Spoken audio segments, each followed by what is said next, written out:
¿Qué características vamos a encontrar aquí en el tejido conectivo que conozcan?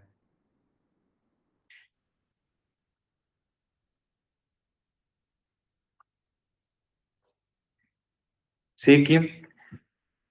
Que sus células son separadas y diferentes y que en este sí vamos a tener matriz extracelular y pues que también está vascularizado, a diferencia del epitelial. Muy bien, pues una diferencia muy importante es que aquí sí va a haber un montononal de vasos sanguíneos. De hecho, toda la sangre de nuestro cuerpo y todos los vasos sanguíneos son tejido conectivo. Ajá. Entonces, muy bien.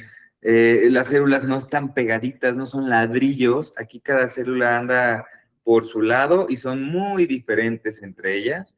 No, no son todas igualitas como las epiteliales. Aquí sí son muy distintas y sus funciones también son muy distintas. ¿Vale? Y vamos a tener que existe un tejido conectivo ordinario, o sea, el más común, el más abundante, pero también tenemos tejidos conectivos especiales que cambian características. ¿Mm? ¿Qué funciones van a haber del tejido conectivo? Pues su principal función va a ser dar estructura y sostén al cuerpo, ¿no? Es prácticamente nuestro citoesqueleto humano. Y todo lo que constituye el tejido conectivo, la mayoría son proteínas. ¿Mm? Va a dar nutrición, ya dijimos, al tejido epitelial mediante este proceso de difusión.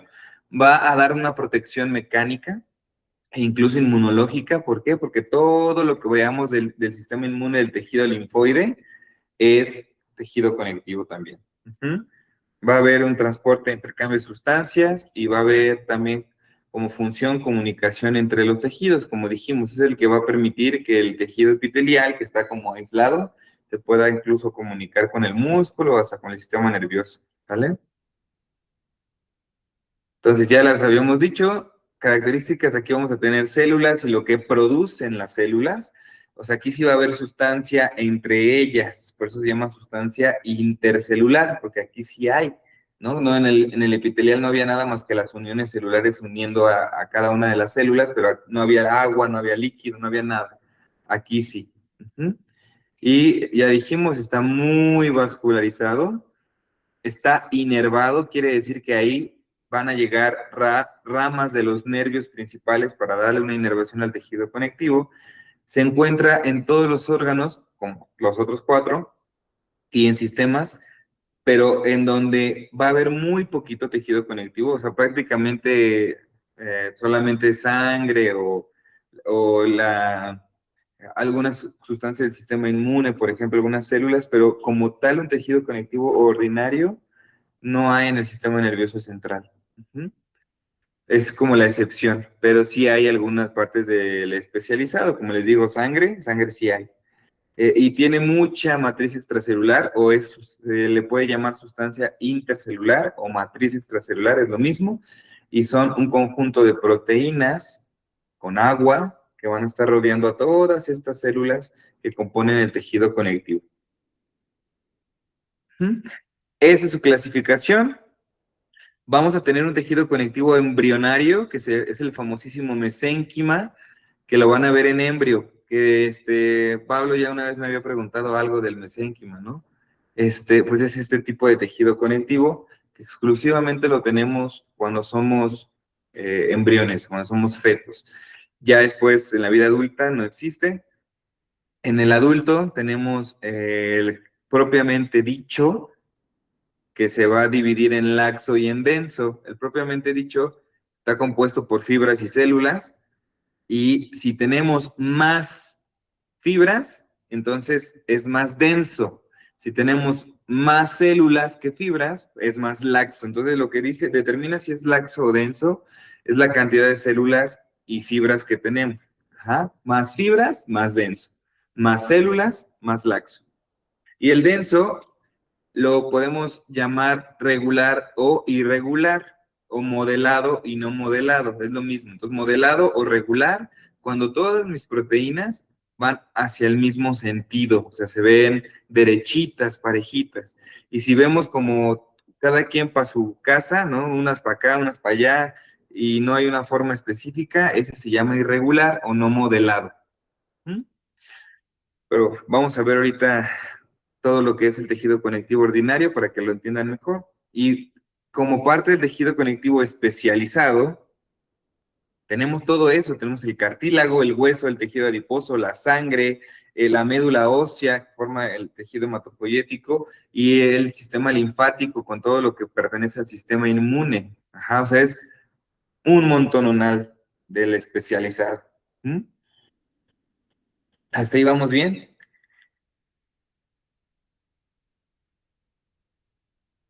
Sí, bueno. Entonces, ¿qué compone el tejido conectivo? Dijimos células y lo que producen, ¿no? Que sería esta matriz extracelular. Y las células pueden categorizarse en si se tienen movimiento o no tienen movimiento dentro del tejido conectivo. Las móviles, pues obviamente van a ser todas las células que están en la sangre, esas todo el tiempo están moviendo, si pueden salir y entrar de la sangre. Los monocitos, que son los precursores de los macrófagos, y obviamente pues los macrófagos que tienen que migrar al sitio donde está viendo la infección para poder fagocitar. Y los no móviles, pues van a ser los fibroblastos, los miofibroblastos. Hay macrófagos que no tienen la capacidad para moverse, solo se activan, esos son otro tipo, pero también entran ahí como no móviles. Los adipocitos, pues no se mueven, ojalá se movieran, ¿verdad? Hicieran algo para que bajaran de peso, pero no, son estáticos completamente. Y algunos mastocitos, que también se las conocemos como células cebadas. Vamos a ver cada célula ahorita, no se preocupen. Y la matriz extracelular está compuesta por dos cosas, las fibras, que es esta sustancia dura, compuesta por proteínas, que parece como lazo de tendedero, son duras estas fibras, y están fuera de las células, estas no son componentes del citoesqueleto, esto está fuera, la matriz extracelular. Entonces recuerden que todo lo que sea matriz extracelular, ¿en dónde se va a sintetizar? ¿En qué parte de la célula? Si está fuera de la célula. Alrededor de la célula. No, ¿dónde se van a sintetizar? ¿Dónde se crean? En el red. En la pared red y de luego el aparato Golgi. Exacto. Van a pasar por red, Golgi, para que puedan salir. Entonces, si les llego a preguntar a dónde se sintetiza actina, ya saben que actina, ribosomas libres, porque está dentro de la célula. Pero si les pregunto dónde se sintetiza el colágeno, que es la proteína más abundante de todo nuestro cuerpo, ajá, es tejido conectivo y se encuentra dentro de la matriz extracelular, ¿sale? Entonces son esas tres fibras que vamos a tener principales, las fibras de colágeno, las fibras reticulares y las fibras elásticas. ¿Mm? Y la sustancia fundamental es como una gelatina, literalmente es proteína con agua, como si hicieran una gelatina, grenetina y le ponen agua, igualito. La sustancia fundamental es una gelatina, está compuesta por estas tres moléculas, los glucosaminoglucanos, que los podemos abreviar como GAGs, los proteoglucanos y las glucoproteínas. ¿Mm? Los GAGs, los proteoglucanos y las glucoproteínas, es decir, proteína con azúcar y un montononal de agua. O sea, una gelatina, en la cual están nadando las células y en la cual están nadando las fibras de colágeno, reticulares y elásticas. ¿Sale? Ahora, vamos a ver cada una de las células. Estas son las principales, los fibroblastos, los miofibroblastos, las células cebadas, las células plasmáticas, los macrófagos y los pericitos. Del tejido conectivo ordinario en general, porque también van a estar los adipocitos, osteoblastos, condroblastos, linfocitos, leucocitos, monocitos, todas las demás, pero que son del tejido conectivo especializado. Entonces, el fibroblasto, a mí me faltó ponerle una coronita, como siempre les digo, es el rey del tejido conectivo, es la célula más importante y la más abundante de todo el tejido conectivo. Su función es crear toda esta matriz extracelular que acabamos de mencionar, ajá, tanto las fibras como la gelatina, que es la sustancia fundamental. Todo lo que sea matriz lo crea el fibroblasto. ¿Sale? Siempre que vean una célula que tiene ese apellido, blasto, es una célula muy activa, es como una célula joven, que anda chambeando todo el tiempo y todo el tiempo está produciendo y produciendo y produciendo cosas. Ajá, está muy activa metabólicamente y cuando le cambiamos el término blastoacito, que cito significa célula, pues casi siempre son células ya más inactivas, que ya cambiaron mucho en su etapa de blasto y que ya se concentran más pues en dar estructura y sostén que en hacer una función de síntesis, ¿vale? Los fibroblastos tienen, dependiendo de la inducción que tengan, se pueden convertir en otros blastos, ¿no? O hasta en adipocitos, en pericitos, en células musculares lisas, dependiendo la inducción hormonal y genética que se les aplique localmente. Entonces pueden derivarse y convertirse en otras células. Ellos también son los que se encargan de producir la cicatrización. O sea, cuando tenemos una herida en la piel, una parte es la coagulación, que eso lo hacen las plaquetas, para que no se siga saliendo la sangre, pero hay que reparar ese tejido. Y ese tejido, lo ideal, ¿no? Sería que se reparara tanto la dermis, que es tejido conectivo, como la epidermis, que es epitelial. Pero como los fibroblastos son retechambiadores, pues no permiten, no dan tiempo, no dan chance a que el epitelio se regenere. Entonces ellos llegan y empiezan a rellenar todo el espacio con colágeno. Y eso es una cicatriz. Por eso no queda igual la piel, porque no es tejido epitelial lo que vemos, es colágeno. De que acaba de rellenar el fibroblasto ese hueco. Y ya dijimos, puede estar activo o inactivo. Cuando ya está inactivo se llama fibrocito. Y casi siempre se va a ver su núcleo muy basófilo, porque como es una célula muy activa, tiene un núcleo de cara abierta. Va a haber mucho RER, pues obviamente se la pasa sintetizando colágeno, entonces tiene un montonal de RER. Y es una célula alargada que tiene forma de uso, lo que les decía, la forma de uso, y el núcleo está bien central. Los vean, fibroblastos en la primera imagen lo tenemos con HY, y en la segunda imagen con una microscopía electrónica de transmisión horrible, o sea, les puedo decir, es una mancha de tinta, y me lo van a creer porque no podemos identificar tal cual al fibroblasto en la imagen, pero ese es un fibroblasto. Entonces quédense con la primera imagen, que es con HY, cómo tienen esta forma alargada, osada, y su núcleo central. Mande, Pablo. Cuando tenía la cara abierta, ¿era eucromatina o heterocromatina? ¿No? Anda activa, anda chambeando, y la condensada, cuando ya no chambea, es la heterocromatina. Gracias. Muy bien. El miofibroblasto es su primo muy, muy cercano, ¿no? Hasta lleva el nombre de fibroblasto, pero tiene agregada la palabra mio porque se comporta como una célula muscular, aunque sea un fibroblasto. ¿Por qué? Porque tiene muchísima cantidad de actina y entonces le ayuda a como a contraerse. Como la actina, recuerden que la ocupamos para la contracción muscular, entonces el miofibroblasto, al tener toda esta cantidad de actina, se puede contraer y se puede parecer muchísimo a un leiomiocito, a una célula muscular lisa, y dentro de su cuerpo se concentran como estas proteínas que tiene, y se llegan a ver como manchitas. Eso le llamamos cuerpos densos. Y se puede unir tanto su parte interna como a la matriz extracelular, y a eso le llamamos un fibronexo, que es como una unión celular entre el miofibroblasto con su matriz. ¿Sale? ¿Dónde los vamos a encontrar característico? En el ligamento periodontal, ¿no? Para mis dentistas que tenemos aquí en el curso, en el ligamento periodontal está casi hecho de puros miofibroblastos, y la retracción de heridas, o sea, cuando se están quitando la costrita, ¿quién me ayuda a jalar los extremos de esa herida como para que se cierre más rápido? Son estos miofibroblastos, porque tienen la función como de contraer. Entonces, en la retracción de heridas podemos llegar a encontrar también miofibroblastos, aparte de los fibroblastos normales. ¿Sale? Luego, continuamos con la célula cebada o mastocito, y esta célula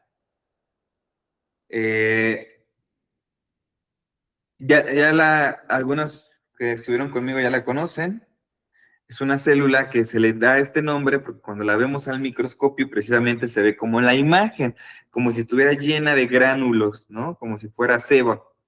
Entonces, se las presento así en la vida real, así es, una célula cebada o mastocito, porque cuando se activa esta célula se empieza a liberar estos gránulos y entonces pareciera como si todo fuera una bola de granos. Ujú.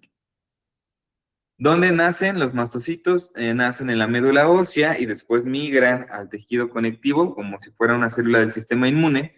Son células grandes, ajá, miden hasta 20, 30 micras. Su núcleo es de forma esférica, ajá, o sea, está bien, bien, bien redondito y es muy basófilo.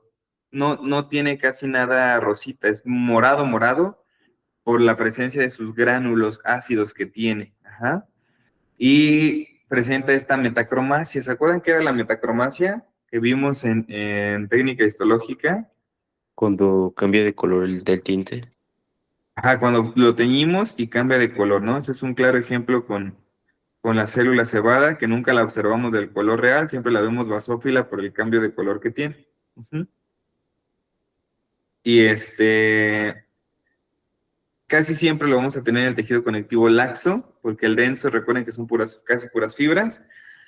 Y va a tener en su membrana receptores, en su glucocáliz, ¿se acuerdan? Va a tener receptores para la inmunoglobulina E. Esa inmunoglobulina, no sé si lo sepan o lo recuerden, es la que se libera cuando tenemos un agente un alérgeno, ajá, que va a montar toda una respuesta inmune para una alergia. Entonces, cuando se une el receptor a su membrana, el IgE a la membrana, del mastocito, el mastocito se empieza a degranular, suelta todos los granos que tiene, y entre todos esos gránulos que tiene, el principal es histamina. Entonces, esta histamina va a permitir que tengamos todos los síntomas de una alergia, ¿no? Hay un montonal de extravasación de agua, por lo tanto las vías aéreas se empiezan a llenar de agua, sientes que no puedes respirar, da comezón, salen ronchitas en la piel, te hinchas todo por la extravasación de agua, ajá, todos los síntomas de una alergia o de una reacción alérgica, de una reacción anafiláctica, son ocasionadas por la histamina que produce el mastocito. Ajá. Y entonces, pues nuestro blanco farmacológico como médicos es dar un antihistamínico para evitar que se siga propagando la histamina por todo el cuerpo porque la inhibe, ¿no? Inhibe el receptor a la histamina y de esta forma, pues ya no tenemos los síntomas, ¿no? Ya no tenemos ojos llorosos, ya no tenemos comezón, ya no nos hinchamos, gracias al antihistamínico que estamos consumiendo. ¿Sale? Y casi siempre están cerquita de los vasos sanguíneos para cuando se liberen los gránulos, la histamina luego llega a la sangre. ¿Vale? Entonces, vean, tiene muchísimos más gránulos, tiene paransulfato, heparina, proteasas, factor estimulante quimiotáctico, hasta prostaglandinas, leucotrienos, tromboxanos, o sea, tiene un montonal. Por eso es que cuando hay una reacción de anafilaxia, está impresionantemente acelerada porque se liberan un montonal de gránulos de los mastocitos, pero el principal, clínicamente, pues es la histamina, que la histamina por sí solita es un broncoconstrictor, por eso les digo que disminuye el flujo de la vía aérea porque la cierra y hay una vasodilatación y al haber esa vasodilatación, pues el agua de los vasos sanguíneos se sale. Ajá. Y por eso es que aumenta todavía más la falta de aire. Elian. Ah, profe, tengo una duda. ¿Los gránulos están hechos tal cual de histamina o la tienen dentro de sí? Dentro del grano está, o sea, dentro de los gránulos primarios puedes tener todo eso y a la vez, ¿sale? Entonces cuando se liberan todos esos componentes y dentro de ellos ahí va la histamina. ¿Sí, Elian? Sí. No se pueden activar o no se puede degranular adentro de la célula porque ¿qué le pasaría? Imagínense que las proteasas se activen adentro, pues la misma célula se mataría a sí misma, ¿no? Se empezaría a degradar. Entonces, por eso es que libera los gránulos, una vez que se activa el mastocito que reconoce al IgE, libera los gránulos, pero hacia la sangre, hacia afuera. ¿Vale? De ahí se los presento, ¿no? Con microscopía óptica, cómo se ve una bolita, una célula llena de bolitas. Es el mastocito. ¿Mm? Ahora, la célula plasmática, que es una célula propia del sistema inmune, la tenemos en abundancia en el tejido conectivo. Esta célula plasmática o plasmocito, recuerden que antes era un linfocito B, que cuando se activa, que le presentan un antígeno y le dicen, mira, este bicho, él se activa y se convierte en una célula plasmática capaz de producir anticuerpos, que esa es su función. Entonces, se empieza a formar anticuerpos y los libera específicamente contra el bicho que le presentaron. Ajá, o sea, si fue un virus, si fue una bacteria, lo que le hayan enseñado, el cachito de ese bicho, ella se activa y se convierte en una célula plasmática, ¿vale? Ya deja de ser un linfocito B. No está tan grande, mide entre 8 a 10 micras, tiene forma ovoide, su núcleo es excéntrico, presenta esta heterocromatina en rueda de carreta, o sea, la vamos a poder observar como si tuviera, literalmente como si fuera una rueda de carreta en su núcleo. Ahí en la imagen, por la calidad de la luz que hay, no se alcanza a ver esa rueda de carreta, pero si lo viéramos con mayor zoom, sí se alcanzaría a ver. Y esa imagen negativa de Golgi, ¿se acuerdan? De que no se tiñe Golgi con HY. Entonces podemos llegar a pensar que en esa zona, que es como un baberito que tiene el núcleo, ahí está el Golgi. Uh-huh. Y el citoplasma es completamente basófilo porque tiene un montononal de qué. Si está liberando anticuerpos, ¿qué organelo tiene en mucha cantidad? Ahí está en la diapositiva.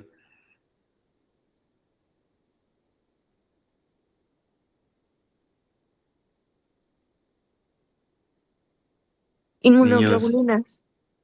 No, organelo celular. RER, ¿no? O sea, si está produciendo anticuerpos o inmunoglobulinas, ¿qué va a necesitar? Pues un montononal de RER, por eso es que todo su citoplasma se ve súper basófilo. ¿Mm? Pues ahí lo tienen, el plasmocito. Nada que ver, o se parece al mastocito. Vean los niños, o sea, eso es lo que tienen que ir viendo en su mente. O sea, ven esta célula, es un mastocito, punto. Esa es una célula plasmática, nada que ver a la anterior. ¿Sale? Es como las células que están rodeando ahí el plasmocito, ya las conocen, redonditas con el centro pálido, ¿qué son? Esas ya no las confunden. ¿Qué células son? Eritrocitos. Eritrocitos, ¿no? Va. Ahora, vamos con los famosísimos macrófagos, que su precursor son los monocitos. Los monocitos se forman en la médula ósea, salen de la médula ósea y cuando llegan al sitio donde deben de funcionar, se convierten en macrófagos, ¿no? Digievolucionan y se convierten en una célula superpoderosa, capaz de fagocitar hasta más de 100 bacterias, ¿no? O sea, son muy, muy eficientes. Son grandes, miden de 10 a 30 micras, su núcleo es excéntrico, su citoplasma es basófilo, porque también liberan gránulos al momento de la fagocitosis, y se pueden teñir con algunas técnicas especiales que se llaman azul de trípano, o con tinta, hasta con tinta china. Por ejemplo, ¿por qué los tatuajes no se pueden quitar de la piel? O sea, a menos que les pongamos láser.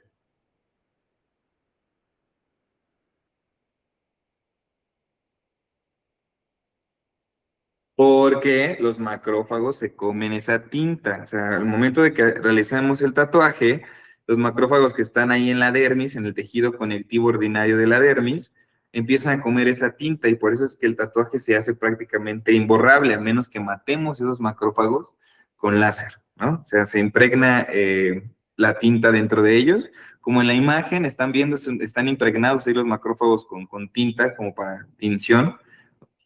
Ese no es un tatuaje, pues, están teñidos con tinta. Entonces, ahí lo que alcanzan a ver son los núcleos de los macrófagos y rodeando el citoplasma con tinta, ¿no? Que se absorbió, que se tiñó el macrófago con ella. Aparte de su función ser fagocitar, o sea, comer bacterias, también puede comer restos de células infectadas por virus, puede comer también restos de parásitos y de hongos, ¿no? O sea, prácticamente puede comer todo lo que quiera de los patógenos que hay. y también es una célula presentadora de antígenos, ¿no? O sea, una vez que comió el bicho, saca un cachito del bicho y va a los linfocitos T para darles el chisme de qué bicho es el que está infectando el cuerpo para que se monte una respuesta inmune específica contra ese bicho que se está metiendo al cuerpo, ¿no? Entonces, a esa capacidad para comunicarse con los linfocitos T se le llama célula presentadora de antígeno, ajá, porque ese cachito de bicho que lleva en su membrana para enseñársela al linfocito se llama antígeno, ¿sale? Y ya después el linfocito T se activa, va y monta una respuesta súper eficiente en contra del patógeno para matarlo. También el linfocito T activa los linfocitos B para que empiecen a convertirse en células plasmáticas y produzcan anticuerpos, ¿vale? Entonces recuerden, los macrófagos los tenemos casi en todo el cuerpo, nada más que van cambiando de nombre. Entonces, por ejemplo, los que tenemos en la epidermis, les llamamos células de Langerhans. Ajá, los que están en la epidermis se llaman células de Langerhans. Los macrófagos que están en el sistema nervioso se van a llamar microglía, que son de los más eficientes. Los que están ahí en el sistema nervioso central, la microglía, son unos macrófagos muy, muy poderosos. En el hígado se llaman células de Kupfer, o células perisinusoidales. En los pulmones se les llamaba antes células de polvo, o células alveolares, o macrófagos alveolares, como las conocemos actualmente, pero antes se les llamaban células de polvo. En el hueso, el famosísimo osteoclasto que realiza la resorción ósea, son macrófagos. En el tejido conectivo ordinario, como el que estamos viendo, se les llaman histocitos o histiocitos. Y en cualquier otro lado, que no sean esas ubicaciones, pues macrófago, ¿no? Los podemos tener en el vaso, en la médula ósea, en el timo, en el ganglio linfático, en todos lados donde haya una infección o donde haya una presentación de antígeno, ahí va a haber macrófagos. ¿Vale?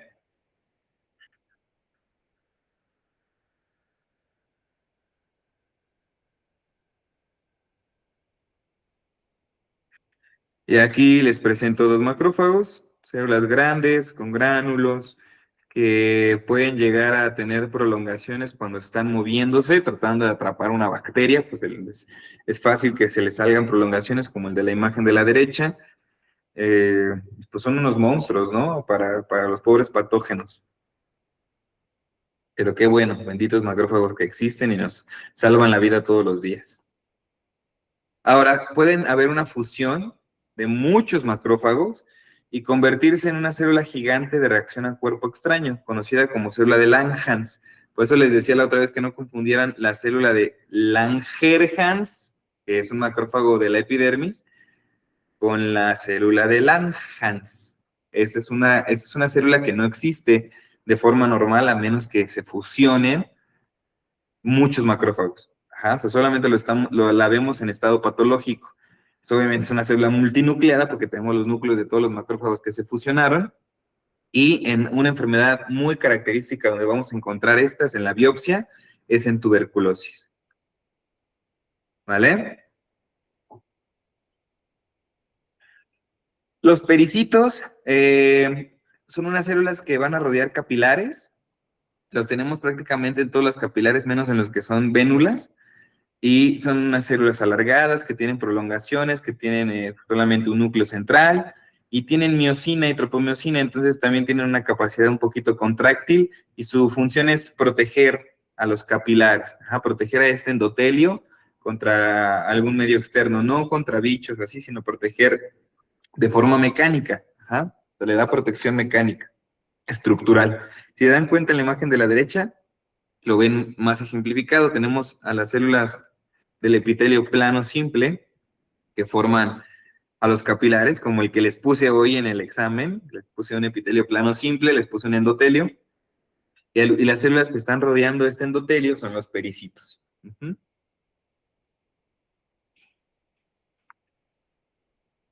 Ahora, vamos con las fibras. Las fibras tenemos de varios tipos, les quedamos que las de colágeno son las más abundantes y es la proteína más abundante de todo el cuerpo, y eso es una pregunta que les van a hacer muy frecuentemente en bioquímica, en anatomía, en todas las materias, ¿no? ¿Cuál es la proteína más abundante en nuestro cuerpo? Pues es el colágeno. ¿Y cómo va a estar formado el colágeno? Por 3 alfa hélices, como si fueran 3 tiritas y hiciéramos una trenza, ajá, como estaba muy similar a como era la actina, pero la actina era de 2, ¿se acuerdan? Y estas son 3. Y van a ser ricas en estos aminoácidos, en hidroxiprolina, en hidroxilisina y en prolina. ¿Qué son esos aminoácidos? Los vamos a ver en bioquímica, cuando aprendan los aminoácidos que tenemos, pero es importante ahorita nada más que sepan que necesitamos prolina y lisina para la formación de colágeno, sí o sí. ¿Y qué creen? Para que se puedan hidroxilar, o sea, para que puedan tener que se les pueda unir un OH, un grupo hidroxilo, a la lisina y a la prolina, necesitamos vitamina C, como lo ven ahí abajo de la diapositiva. Si no hay vitamina C, no se pueden hidroxilar, y si no hay esa hidroxilación, no se forma el colágeno, ¿sale? Para eso nos sirve la vitamina C. Entonces, en todos los pacientes que nosotros tenemos que van a pasar a una cirugía o que van a tener un proceso de cicatrización, lo ideal sería suplementarlos con vitamina C, que es algo que a veces los médicos pues, como que se les olvida, ¿no? Como que no lo tienen tan claro porque les digo que no, la nutrición no es como lo que pensamos siempre, pero bueno, para que ustedes sí lo tomen en cuenta, por más proteína que tú consumas, si no hay vitamina C, pues no se va a formar colágeno, ¿vale? Esa es su función real de la vitamina C, más que lo que dicen de que para no enfermarnos de gripa y eso, pues realmente no es así, tan así, pues, o sea, sí ayuda, pero no es como que sea una defensa, ¿no? Nos ayuda sobre todo a la cicatrización. Va a sintetizarse en el fibroblasto o en cualquier primo del fibroblasto, ¿no? Los condroblastos, el osteoblasto, o sea, todos los que se parezcan al fibroblasto, dan fuerza y flexibilidad porque son muy resistentes, son súper duras. Las fibras de colágeno son muy, muy duras, le digo que parecen como las del tendedero, en que son muy rígidas, pero al mismo tiempo sí tienen flexibilidad, o sea, a pesar de su fuerza, sí son flexibles, no tanto como las fibras elásticas, que vamos a ver que esas son hiper mega flexibles, pero las colágenas sí tienen cierto grado de flexibilidad. En H y E se ven acidófilas, o sea, se ve rosa, y hay una tinción específica para verlas en azul, que es masón, ¿no? Que ya les había dicho ya varias veces. ¿Sale? En microscopía electrónica de transmisión se van a ver como fibras con estriaciones, y esas estriaciones llegan a tener una periodicidad, o sea, cada 68 nanómetros se ve una estría. Eso ya es conocimiento muy específico, pero alguna vez en un departamental lo llegaron a preguntar, ¿no? Por eso yo lo pongo en la diapositiva, como la periodicidad de la colágena, o sea, no le veo el sentido, pero hay todavía doctores que preguntan cosas así, ¿no? Así de sin sentido, pero bueno. ¿Dudas de la colágena?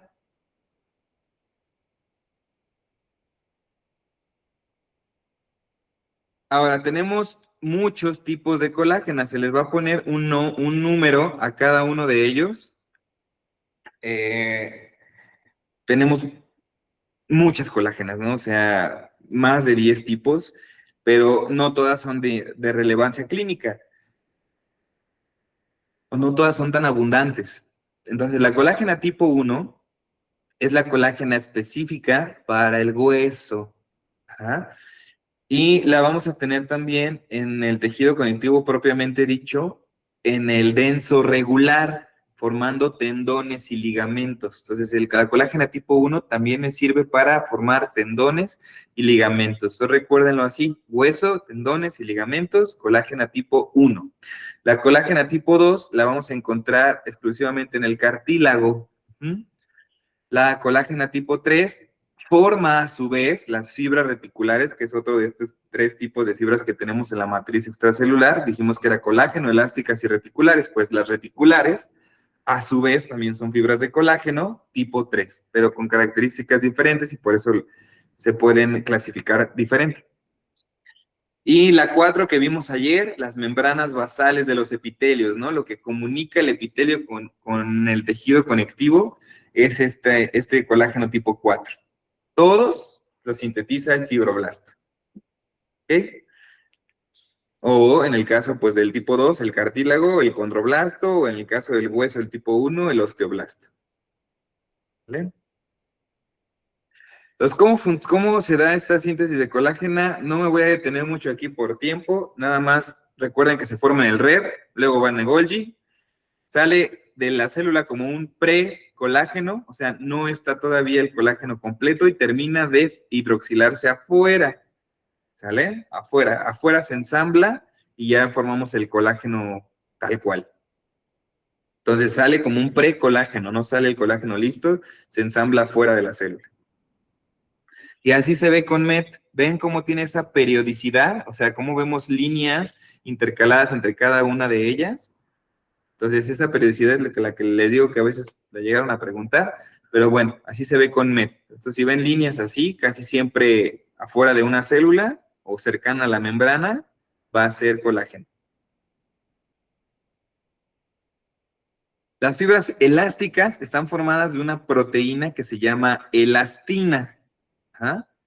Son fibras delgadas, son proteínas delgadas y forman redes elásticas que le van a dar precisamente elasticidad a la matriz extracelular para que las células puedan moverse entre las fibras, ¿no? Si no, imagínense, si fuera puro colágeno, no podría haber movimiento de las células a través de la matriz. Y van a proporcionar resistencia a la tracción y a la presión, porque se pueden también deformar y regresar a su estado natural. Entonces, por más que las estires, vuelven a su estado natural, como una liga. Se ven negras, o sea, hay una tinción para verlas que se llama Birchhoff, y se ven como en color vino oscuro con Reyes. Entonces, tenemos esas dos tinciones para fibras elásticas, Birchhoff y Reyes.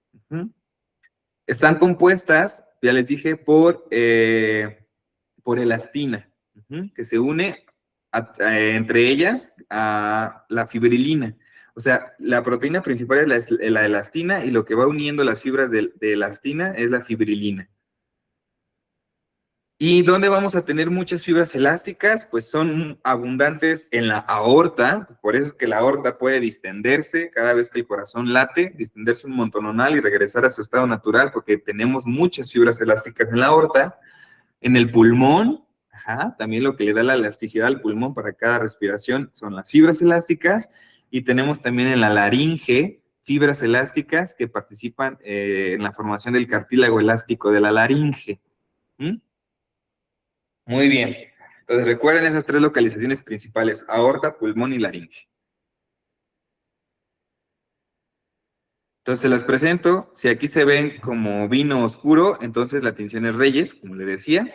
Está unida esta tinción de Reyes con otra tinción que ya habíamos visto de Gallego, donde el Gallego pintaba las fibras de colágeno de amarillo, ¿no? Entonces aquí vamos a concentrarnos en que estamos viendo las fibras elásticas, y ahí lo que están viendo es aorta.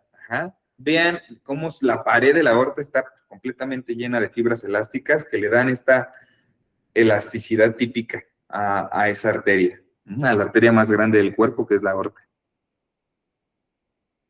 Este es Birchhoff, para que vean cómo se ven negras con Birchhoff. Y tienen esta forma como onduladita, ¿no? No se parecen a las del colágeno, que son como más duras, más grandes, más lineales. Estas son como onduladitas, más pequeñas, más delgadas, pues. Y por último, las fibras reticulares, esas son muy delgadititas, de las tres son las más delgadas, y como su nombre lo dice, forman redes, por eso se llaman fibras reticulares, porque forman redes, y van a dar sostén a órganos. Esa es su función, recubrir órganos y darle sostén. ¿Qué órganos? Órganos hematopoyéticos, como la médula ósea, como el hígado, el linfoides, como el vaso, como el timo, y algunos del sistema endocrino también, ¿sale? O sea, está rodeando los órganos como en forma de red para sostenerlos. Y hay tinciones también especiales para las fibras reticulares. Tenemos tinciones argénticas, acuérdense que ocupan plata, como Bilder, y se van a ver de color negro. Y con PAS, aunque no son carbohidratos, con PAS se llegan a ver un poquito rojas también las fibras reticulares. Y recuerden que las fibras reticulares pertenecen a las fibras de colágeno, y son las fibras de colágeno tipo 3.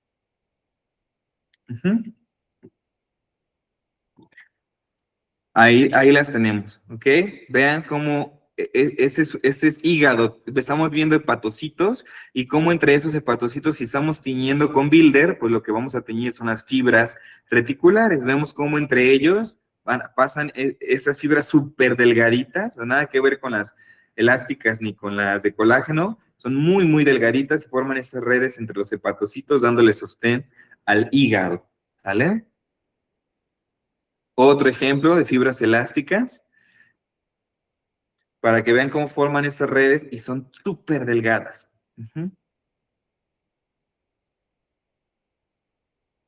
¿Cómo vamos? Un montón de información. Todavía no acabamos el conectivo ordinario. Dios mío.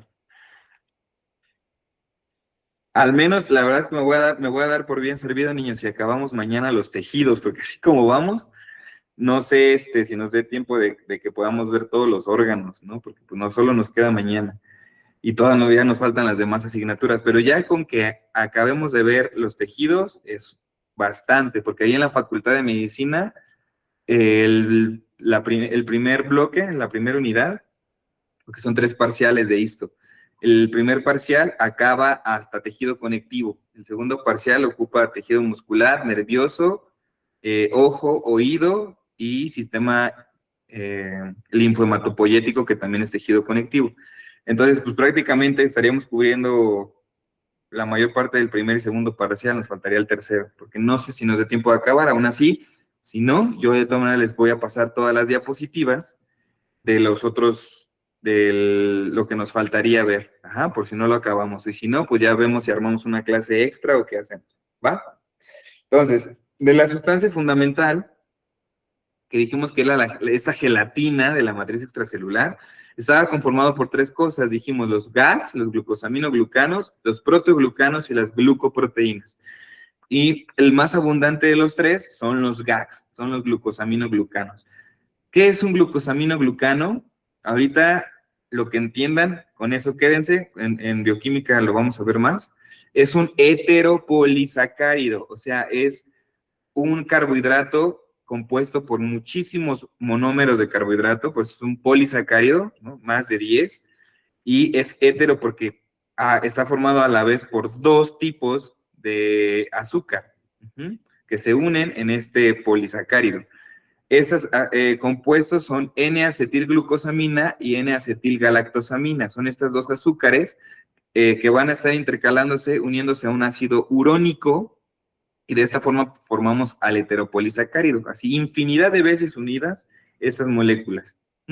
Van a tener carga negativa, esa es la función importante. Como tienen esta carga negativa, atraen un montonal de sal, y donde hay sal, donde hay sodio, siempre hay agua. Por eso es que se forma esta gelatina, porque están hiperhidratadas. Si no hubiera esta hidratación, pues el tejido conectivo sería duro, sería rígido. Entonces, imagínense, nosotros seríamos como una mesa, ¿no? O sea, así de dura, de rígida. Entonces, gracias a la sustancia fundamental, nosotros somos gelatinosos, ¿no? Nosotros no somos completamente duros. Podemos movernos, tenemos flexibilidad. Es gracias a los glucosaminoglucanos. Todos, a excepción de uno, todos los glucosaminoglucanos tienen sulfato dentro de sus moléculas, y se van a unir a proteínas para poder formar los proteoglucanos. Entonces, cuando se unen a proteínas, formamos los proteoglucanos.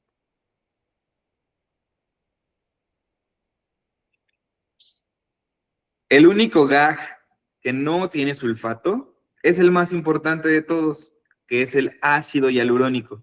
Y el ácido hialurónico es el más importante porque es el más abundante de todos los GAGs que existen. Y de los sulfatados, pues tenemos el queratansulfato, el heparansulfato, el condroitinsulfato, el dermatansulfato, que pues ya el nombre les está diciendo en dónde encontramos los sulfatados, ¿no? El condroitinsulfato, pues en el cartílago, el dermatansulfato en la dermis, ¿no? Entonces ya les van diciendo más o menos dónde tenemos los sulfatados, pero el no sulfatado lo tenemos en todos lados, en todo nuestro cuerpo, y es el famoso ácido hialurónico, que ahorita está en su auge por la medicina estética, andar inyectándose ácido hialurónico, ¿no? Que pues es una sustancia natural que la producimos de forma normal. ¿En qué célula? A ver, ¿qué célula produce el ácido hialurónico?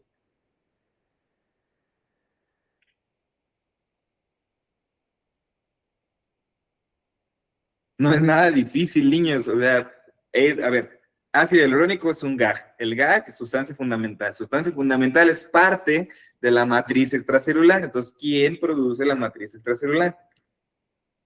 Fibroblasto. El fibroblasto. Pues el fibroblasto, ¿verdad? Todo lo que sea matriz extracelular lo produce el fibroblasto. Entonces, si les preguntan, ¿quién produce el heparansulfato? Y digan, madre mía, sabrá Dios. No, pues el heparansulfato es sustancia fundamental, por lo tanto, matriz extracelular, por lo tanto, la crea el fibroblasto. Todo lo que sea matriz extracelular, a menos que les dijera condroitin sulfato específicamente, el condroitin sulfato está en el cartílago, entonces, ¿quién lo haría? No sería el fibroblasto, sino sería el condroblasto, ¿no? Que es el fibroblasto del cartílago. Es un ejemplo. Ya si son muy manchados, pues en los exámenes les van a preguntar así, pero en general todo lo que sea matriz extracelular lo produce el fibroblasto. Muy bien, ahora, el ácido hialurónico no forma proteoglucanos, como dijimos que los sulfatados sí, pero estos protoglucanos se pueden añadir al ácido hialurónico y se hace una estructura enorme, una maraña de proteínas. Imagínense, tenemos al ácido hialurónico y se le ponen un montonal de protoglucanos, que esos protoglucanos a su vez estaban hechos de GAGs sulfatados. Entonces se hace como un limpiapipas, ¿no? Como con el que limpian las mamilas, una estructura así grandotota, donde cada una de las ramitas de ese limpiador sería un protoglucano, unidos a la parte central que sería el ácido hialurónico. Creo que ahí tengo una imagen, ahorita se las muestro. Entonces, a esa maraña enorme de proteínas se le llama agrecan. Ajá. Y pues imagínense la cantidad enorme de sodio y de agua que jala, pues es brutal. Muy bien, entonces vamos a verlo, creo que tengo imagen acá. No les puse. Pero imagínenselo así, o sea, como un limpiapipas, ¿sale?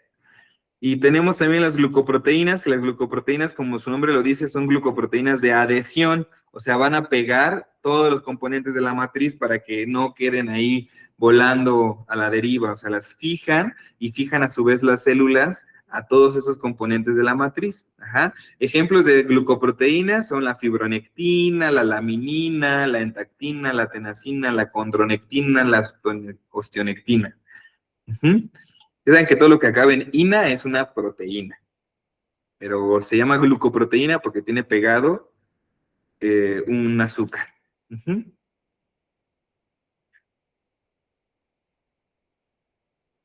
Entonces, vean aquí, vemos tejido conectivo ordinario, eso es lo importante que quiero que recuerden. Están viendo piel, hasta arriba se ve el epitelio plano estratificado, o el epitelio escamoso, el de sexo, y abajito vemos una capa enorme, enorme, enorme de colágeno, pero vemos células entre estas fibras, entonces, eso es tejido conectivo laxo, o sea, sí hay fibras, pero hay células también, ¿no? Hay un montón de células. En cambio, en lo que vemos verde, que no, ¿cuántos núcleos ven ahí? Como, o sea, ¿qué? Unos 10 por mucho, y todo lo demás son fibras de colágeno.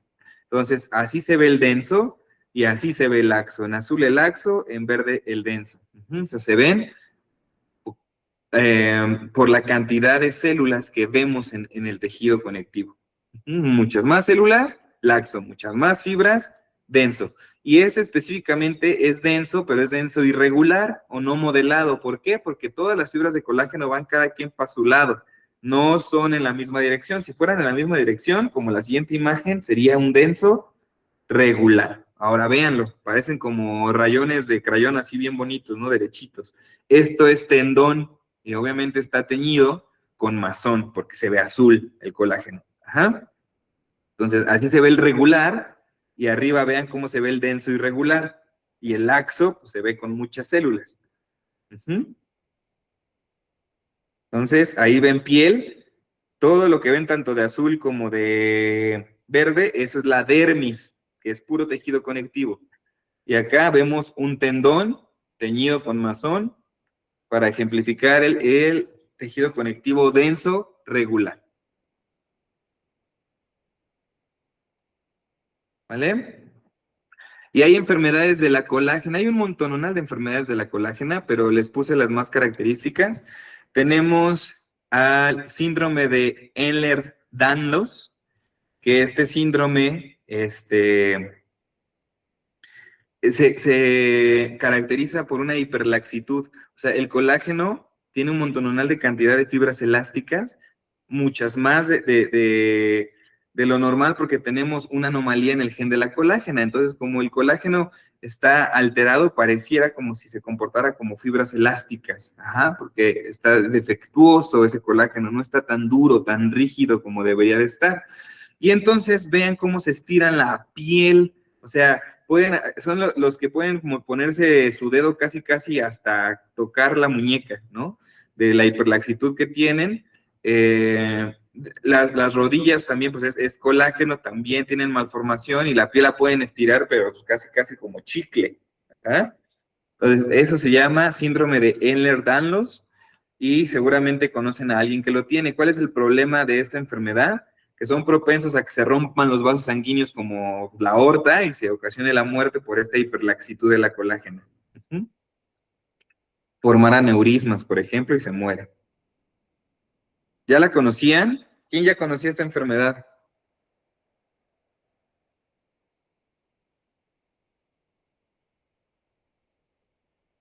¿Nadie? Ok. Esta es más famosa, el síndrome de Marfan. Hay un defecto en la fibrilina, que la fibrilina une, acuérdense, a las proteínas de la elastina.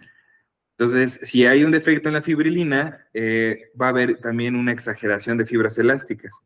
Entonces, las personas con síndrome de Marfan pues, son muy altos, muy delgados, con las extremidades más largas, o sea, tienen unas manotas, así como largo de los locos Adams, o de donde salía el largo, que literalmente las manos le llegaban casi a las rodillas, así son. Ajá.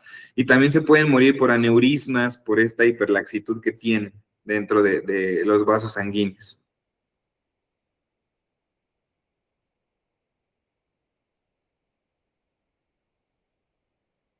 Sí, esa enfermedad la conocía, ¿no?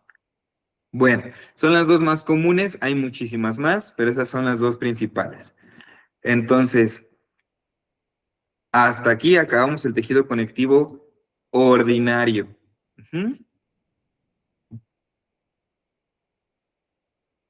Déjenme cambiar de presentación.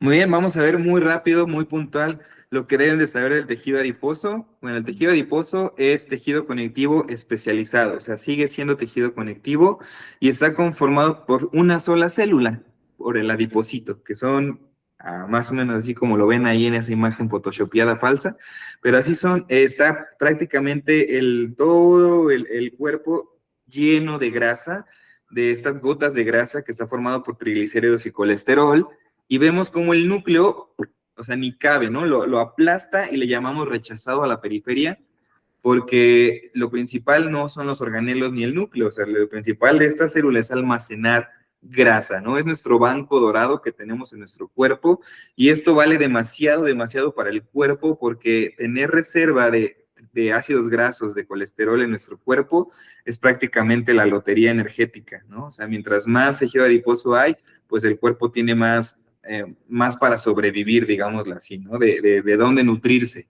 Pero, a su vez, el exceso de pues nos va a generar afecciones a la salud bastante importantes, a tal grado que pues es la pandemia principal que tenemos hoy en día, la obesidad, ¿no? Entonces vamos a hablar un poquito del tejido adiposo y voy a intentar cortarme porque pues, como es mi mero mole, es mi especialidad, pues me puedo alargar un montón, entonces voy a tratar de darle solamente lo puntual para histología.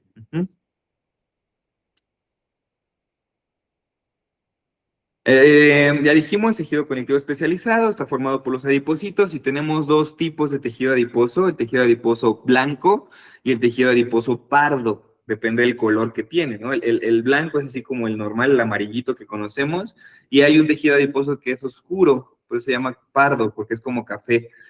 El unilocular quiere decir que solamente se forma una gota de grasa, por eso en la imagen de acá, que es el típico adipocito, tiene una sola gota de grasa, ¿sí lo ven? O sea, toda una nada más. Y el multilocular es una célula que tiene muchas gotas de grasa dentro del mismo adipocito. Y ese lo tenemos en la grasa parda. ¿Ah? Muy bien. Entonces, ¿qué funciones tiene? Un montón, ¿no? Almacén de energía, eso es su función principal, para eso existen, pero se han descubierto otras funciones del tejido adiposo que no se conocían antes, como por ejemplo, que se comporta como un órgano endocrino, tiene capacidad de liberar hormonas y no es el tejido epitelial glandular endocrino, ¿no? O sea, es una célula del tejido conectivo que libera hormonas, o sea, eso es sorprendente. Genera calor por un mecanismo que vamos a ver más adelante, cómo es que produce calor el tejido adiposo. Por eso las personas que tienen más tejido adiposo, pues tienen mayor producción de calor, ¿no? Entonces casi nunca tienen frío. Producen aislamiento térmico por esta producción de calor y dan sostén, dan amortiguamiento. No es lo mismo que te claven un cuchillo directo a la tripa a que te lo claven y te salve el tejido adiposo, ¿no? Entonces sí da algún tipo de protección. Y como les dije, se conoce ahora que es un órgano endocrino, ¿no? Lo que antes no se creía. Entonces, aquí se los presento para lo que nos importa en histología. Vean cómo se ve el tejido adiposo unilocular, o sea, se ve el adipocito blanco. ¿Por qué? Porque no se tiñe con H y E, ya lo habíamos mencionado. Entonces, no se va a ver la grasa, a menos que usáramos una tinción para la grasa, como el osmio o otras que hay, pero pues no nos interesa, ¿no? O sea, no es algo importante ver lo que evidentemente estamos viendo, que aunque no se tiña, ahí está, ¿no? Es grasa. Y el multilocular, el tejido pardo, vean cómo el adipocito está, porque vean el núcleo y se le ven muchas bolitas adentro, como si fueran palomitas de maíz.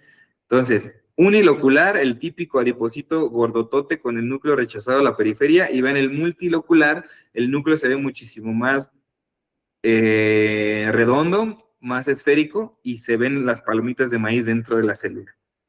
¿Ok? Díganme que sí van bien, que no están dormidos. Den una señal de vida. Sí. Todo Bueno. bien. Sale. Esto es como lo más importante. O sea, si yo me quedara con algo, es que vean eso, pero les tengo que dar también la teoría. Entonces, histológicamente, que sepan distinguir el adiposo unilocular del adiposo multilocular. Ajá. ¿Dónde vamos a tener tejido adiposo? Pues, ¿dónde no? ¿Verdad? Ojalá fuera nada más un lugar, porque por todos lados tenemos grasa, pero se va a concentrar principalmente en la mama. En la mama es donde más tenemos grasa, tanto los hombres como las mujeres. En la hipodermis, que ya no existe, ese nombre de hipodermis se llama tejido celular subcutáneo, pero ahí tenemos un buen de grasa. Y la grasa visceral, que está en el abdomen, híjole, esta es la peligrosísima, ¿no? Porque es la que nos da la obesidad central. También hay grasa en los glúteos. Entonces, la mayor parte del glúteo tiene grasa, a menos que se vaya perdiendo esa grasa y se convierta en músculo, pero si no, pues prácticamente los glúteos son grasa. En las caderas también hay grasa, en el retroperitoneo, en los mesenterios, el pericardio, la médula ósea amarilla, es amarilla precisamente porque tiene grasa, y en las órbitas, o sea, ahí en los ojos también tenemos grasita, porque si no tuviéramos grasita, los ojos estarían como sumidos, ¿no? Entonces esa grasita le da protección al ojo. Incluso hay enfermedades como en el hipertiroidismo que aumenta esta cantidad de grasita y empuja a los ojos hacia afuera y se ven como si los tuvieran así súper saltones. ¿Va? Pues esas son las principales localizaciones del tejido adiposo. ¿Qué más podemos hablar del adipocito? Pues su medida va entre 50 a 120 micras, o sea, es una célula grandototota, ¿no? ¿Cuánto medía el macrófago que era grande? Medía como 20. Entonces, este mide de 50 a 120 micras, son muy, muy grandes. Y les llamamos, al verlas al microscopio, que tienen esta forma de anillo de sello, ¿no? Porque está bien redondita y el núcleo, acuérdense, lo tiene rechazado a la periferia, entonces tiene forma de anillo de sello, son poliédricas, como ya las vimos en la imagen, y van a estar rodeados por fibras reticulares. ¿Qué colágeno eran las fibras reticulares? Tres. ¿Quién me dice? ¿Cuál, Mariana? Tres. 3, muy bien. Entonces tiene colágeno tipo 3 rodeando a los adipocitos para darle sostén y van a tener, ya dijimos, van a estar hechos de triglicéridos y de colesterol, incluso ácidos grasos libres también. Y los lípidos, esta gotita de lípidos está rodeada por bimentina. ¿Se acuerdan de la bimentina, la que se unía a la membrana nuclear externa y se fijaba al citoesqueleto? Bueno, esta misma bimentina es la que le da sostén a la gota de grasa.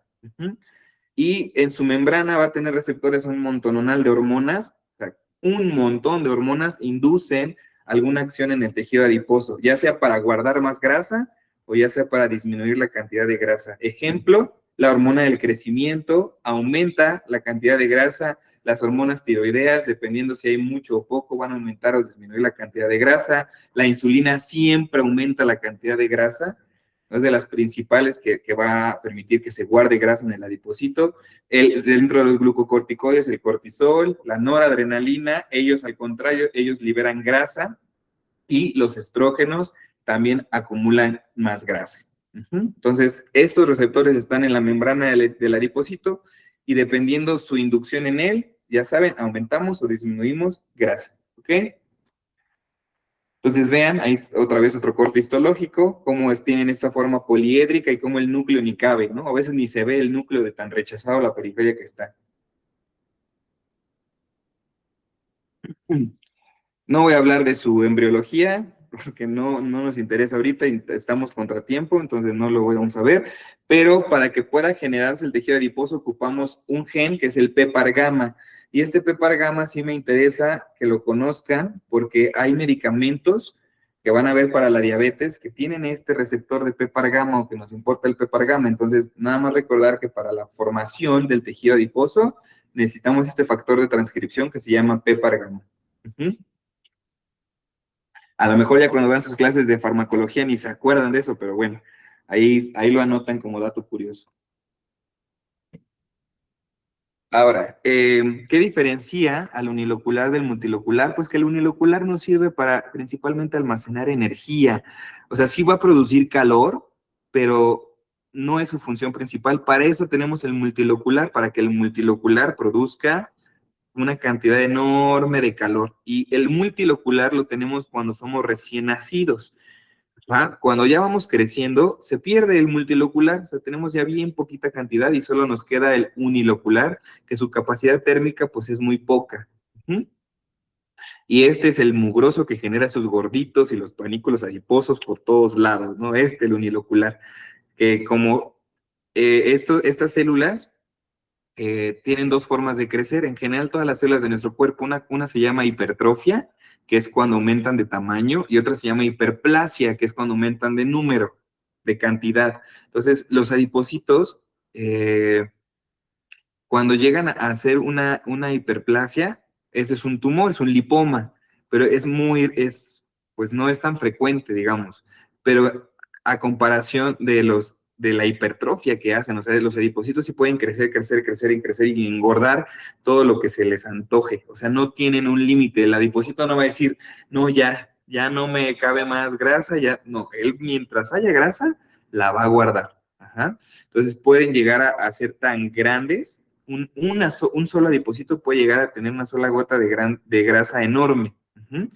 A diferencia del multilocular, que en el multilocular si hay un límite, no va a guardar más grasa, lo que quepa nada más para producir calor o la suficiente cantidad de grasa para producir calor y ya. Estas son las adipoquinas, no es necesario que ahorita las conozcan, son las hormonas que produce el adipocito. Ujú. Yo creo que ahorita la única que me interesa que sepan es la leptina. La leptina la produce el adipocito, se va a la sangre y viaja hasta el cerebro para decirle al cerebro que ya no coma. Ajá. O sea, inhibe el apetito. Que se le llama anorexigénica precisamente porque nos va a dar la sensación de saciedad. Entonces, la leptina es como una regulación del adipocito en decir, ya tengo tanta grasa que si sigues tragando, o sea, ya no va a haber dónde meterla, pero pues yo voy a seguir comiendo, ¿no?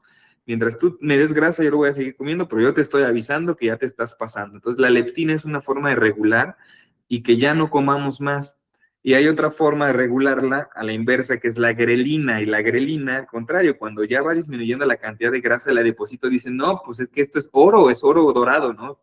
Se me va a ir, entonces hay que mandar la señal de que está bajando la cantidad de grasa y entonces da la señal contraria. Manda al cerebro, al hipotálamo, esta señal para entonces comer y de ahí viene la sensación de hambre. Entonces recuerden estas dos, que no solo las produce el tejido adiposo, las producen otros órganos que vamos a ver, pero es el tejido adiposo el principal que las produce. Entonces, mientras más tejido adiposo tenemos, más cantidad de grelina se libera y por eso es que más hambre tenemos. O sea, en lugar de que la leptina fuera como, pues ya creció la bola, entonces la cantidad de leptina es suficiente para que se inhiba, no, porque no solamente está aumentando el tamaño, el adipocito o sea, el tamaño por sí mismo, sino también aumenta el número de adipocitos, o sea, empieza a haber esta hiperplasia de adipocitos y eso también genera mayor producción de grelina. Ajá. Las otras adipoquinas, no es necesario que ahorita las vean, nada más una que sí me interesa, está hasta abajo, que es la resistina. Esa maldita es la que ocasiona que mientras más tejido adiposo tenemos, mayor resistencia a la insulina hay. Ajá. O sea, si nosotros aumentamos la cantidad de grasita, entonces menos la glucosa se va a estar metiendo a las células, se va a quedar más tiempo en la sangre y de esta forma la grasa va a ir aumentando porque se va a metabolizar en forma de grasa, porque es un exceso de azúcar. Entonces, el adipocito le conviene porque almacena más. Por eso produce la resistina. No crean que produce la resistina para fregarnos y que todos seamos diabéticos, no. O sea, él trata de almacenar la mayor cantidad posible y de esta forma ayudarle al cuerpo para que la grasa quede en el tejido adiposo y la glucosa no esté en la sangre. ¿Me explico? Pero pues nos pasa a fregar y aumenta la resistencia a la insulina. Y el adipocito, aparte de producir hormonas, también produce citocinas, como si fuera una célula del sistema inmune. Empieza a liberar interleucina 1, interleucina 6, factor de necrosis tumoral alfa, cada vez que hay un aumento en la cantidad de grasa, y esto va a darle al cuerpo un estado de inflamación crónica. Entonces, no nada más nos va a dar diabetes por estar gorditos, sino aparte, ese estado de inflamación crónica pues nos va a llevar a tener un cáncer, ¿no? A la larga. Entonces, hasta la obesidad nos puede generar un tumor maligno. ¿Sale? Muy bien. ¿Dudas?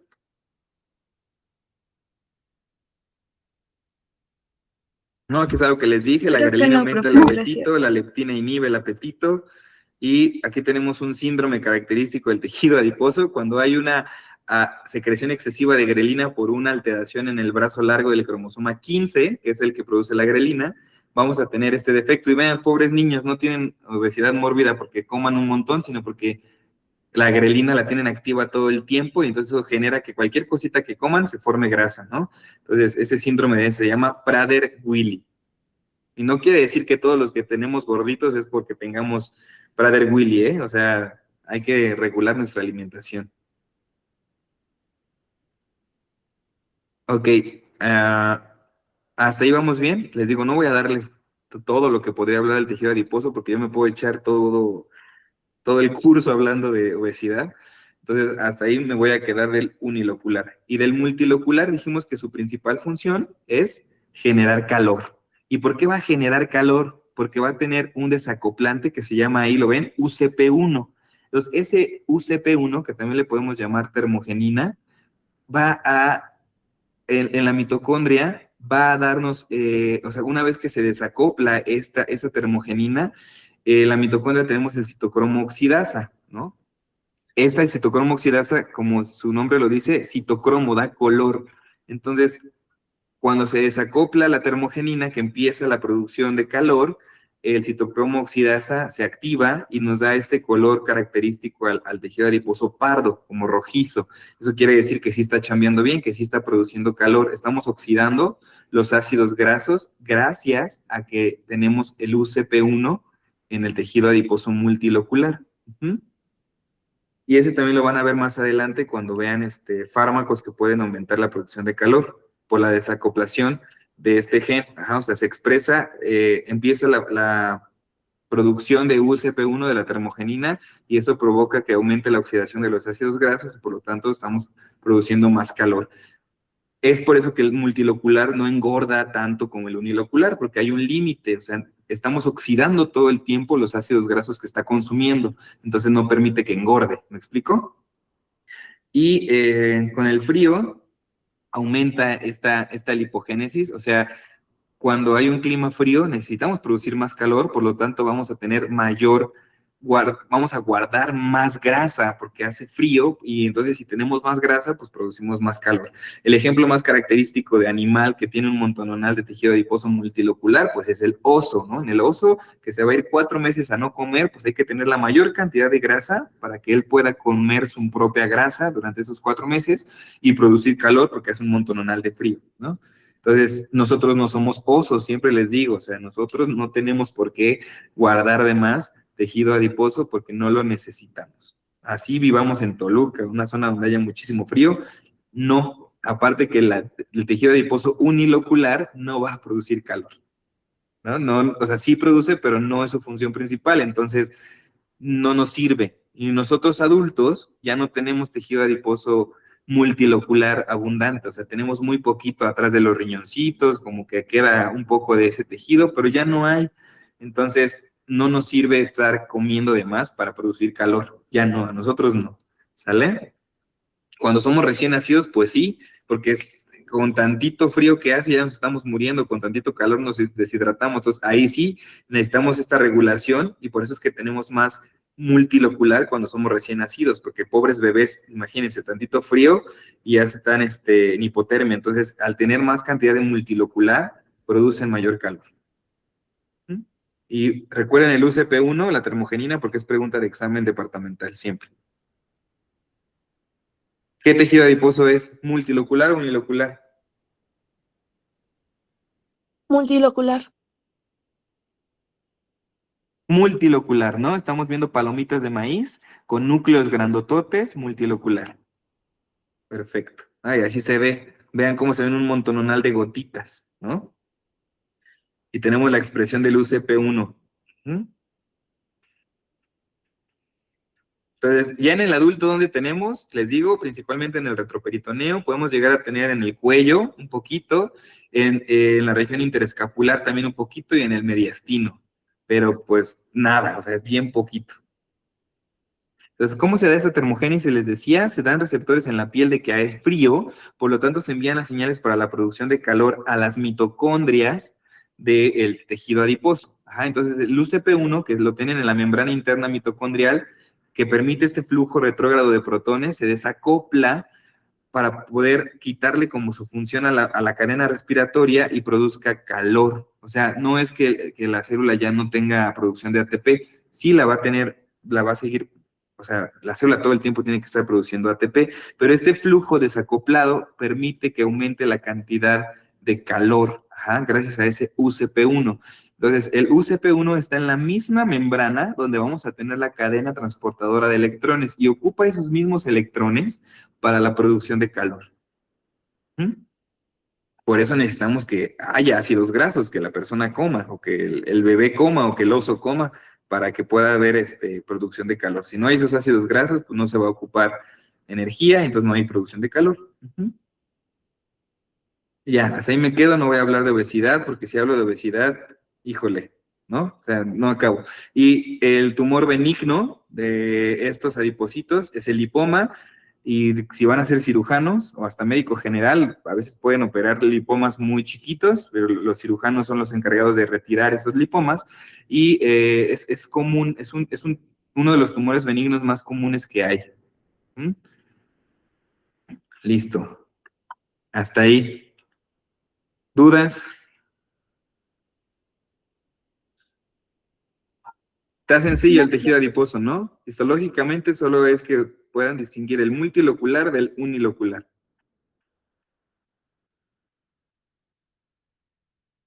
Muy bien, vamos a tomar el descanso. Mande, Itzi. Ay, perdón, profe, yo nada más tengo una pregunta rápida. ¿En la grelina se liberara para que te diera hambre cuando baja la grasa o cuando hay más grasa? Cuando baja, Cuando ¿no? baja, o sea, haz de Ok. cuenta que el adipocito, pues él trata de regularse, ¿no? Como de mandar señales para que no haya ni tantísima grasa, pero tampoco haya poquita. Porque acuérdate que este es oro, o sea, literal para el cuerpo es oro porque es una reserva energética enorme. O sea, si un día no comes, sobrevives por tu tejido adiposo, ¿no? Entonces, si empieza a disminuir la cantidad de grasa, él tiene que mandar una señal porque dice, no manches, o sea, ¿cuándo me va a...? O sea, imagínate que ya no comas, ¿no? Entonces yo me voy a quedar sin grasa, necesito grasa. Entonces manda la señal al cerebro, manda la grelina para que la grelina te dé la sensación de hambre. Y cuando ya tiene muchísima cantidad de grasa, pues hace lo contrario, o sea, ya guardó bastante el día de hoy, entonces dice, ya por hoy es suficiente, manda la leptina y entonces trata de mandar la señal para que ya no consumamos más comida. O sea que por eso cuando alguien está en el proceso de bajar de peso, le da más hambre.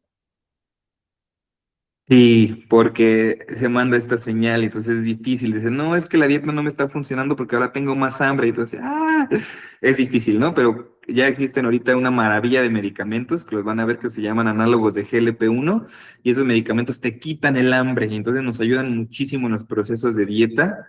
Y aparte que son una maravilla porque también inhiben el deseo de alcohol, quitan el hígado graso, es el mejor tratamiento para la diabetes, para la obesidad, o sea, estos medicamentos del GLP-1, que seguramente sí los han escuchado, la semaglutide, el Mounjaro, el Ozempic, que son en su auge y que a ustedes les va a tocar recetarlos, porque prácticamente ya es de todos los días dar esos medicamentos, entonces eso hacen, inhiben el apetito, y gracias a esa inhibición del apetito, pues no hay ganas de comer y pues obviamente vamos a bajar de peso. ¿Mm? Ok, gracias. No, la nutrición es hermosa, Itzi, o sea, ya se dieron cuenta cuánto me apasiona esto y por qué decidí estudiar eso, porque todas las enfermedades, todas las que se les ocurren, tiene que ver la alimentación, en todas, ¿no? Entonces, pues bueno, ya mejor me callo, vayan a su receso y regresando, continuamos con cartílago y si nos da tiempo vemos hueso. Nos vemos, nada más, ¿les parece 20 minutitos? Porque como hicieron el examen ahí descansaron, entonces nos vemos a las 11:40, ¿vale? Gracias. Profe, una pregunta. Sí, mande. Entonces, hoy la clase acaba igual, ¿verdad?